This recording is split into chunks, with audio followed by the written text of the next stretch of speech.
السلام علیکم پیارے دوستو، امید کرتے ہیں آپ سب خیر خیریت سے ہوں گے۔ 15ویں شعبان کے ان خصوصی ویڈیوز کے ساتھ اسلام سینٹر میں آپ سب کا خوش آمدید۔ دوستو، اپنے پچھلے ویڈیو میں احادیث رسول صلی اللہ علیہ وآلہ وسلم سے 15ویں شعبان کے روزے کی فضیلت کا آپ سب کو بخوبی اندازہ ہو گیا ہوگا کہ اس روزے کی فضیلت بہت زیادہ ہے۔ حضور صلی اللہ علیہ وآلہ وسلم نے شعبان کے مہینے میں کثرت سے روزے رکھے، لیکن 15ویں شب کے روزے کی خصوصی تاکید کی گئی ہے۔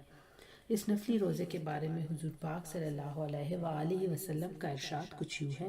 سیدنا اسامہ کہتے ہیں کہ میں نے کہا، اے اللہ کے رسول، میں نے آپ کو دیکھا ہے کہ آپ ایک مہینے میں بہت روزے رکھتے ہیں جبکہ دوسرے ماہ میں اتنے روزے نہیں رکھتے، کیا وجہ ہے؟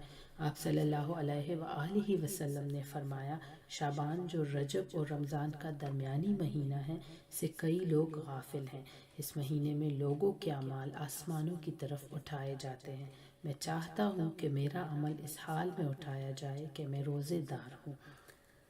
حضرت علی رضی اللہ عنہ سے روایت ہے، رسول صلی اللہ علیہ وآلہ وسلم نے فرمایا، جب نصف شعبان کی رات آئے تو اس رات کو قیام کرو اور دن کو روزہ رکھو۔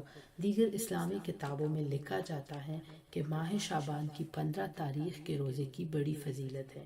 جو کوئی شخص یہ روزہ رکھے گا، اللہ تعالیٰ اس کے 50 سال کے گناہ معاف فرما دے گا۔ اس کے ساتھ گناہوں کی بخشش کے لیے شعبان کی 14 تاریخ کو عصر کی نماز کے بعد سورج غروب ہونے کے وقت باوضو 40 مرتبہ یہ کلمات پڑھے، لا حول ولا قوت الا باللہ العلی العظیم۔ اللہ پاک اس دعا کے پڑھنے والے کے 40 سال کے گناہ معاف فرما دے گا۔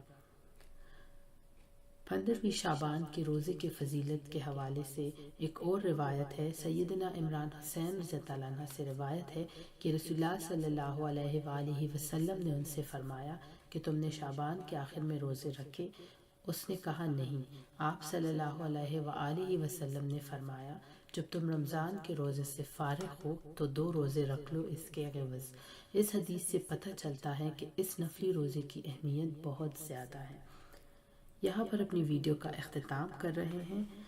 آپ سب سے گزارش ہے کہ اگر آپ نے ابھی تک اسلام سینٹر کو سبسکرائب نہیں کیا ہے تو ابھی اسلام سینٹر کو سبسکرائب کریں اور نئی ویڈیوز کی نوٹیفیکیشن کے لیے بیل آئیکن بھی پریس کیجیے گا۔